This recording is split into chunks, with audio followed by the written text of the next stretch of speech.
আসসালামু আলাইকুম স্যার। বাবা কেমন আছো তুমি? স্যার আছি, ভালো আছি, আল্লাহ ভালো আছে। মাথায় আছে টোটাল 20,50,000 টাকা দেনা আমার। দিতে না পারলে আইতাম না স্যার। দিয়ে দাও, দিয়ে দাও। নিজের কাছেই ভালো লাগতেছে। জি স্যার। চেয়ারম্যান ইলেকশন করতেছেন আপনি। জানি পাস করতে পারবো না, ব্যাপারটা তো হচ্ছে লেনদেনের এখন, বুঝো নাই? কথাটা একদম ঠিক কইছেন। স্যার আমার মনটা কইতেছে এবার আপনি পাস করবেন। তুমি এই নিয়ে আর কোনো মাথা ঘামাইও না। আচ্ছা ঠিক আছে স্যার। আমি আপনার পক্ষে বা বিপক্ষে কোনো কথাই কইব না স্যার। ঘর একটু বাইরেও কথা আছে।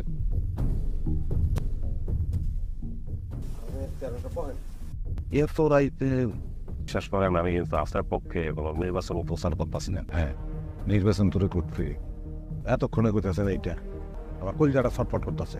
আমার পক্ষে নির্বাচন করতে তোরে কেটা কইছে? কি করেন তো বুঝতেছি না। দেখুন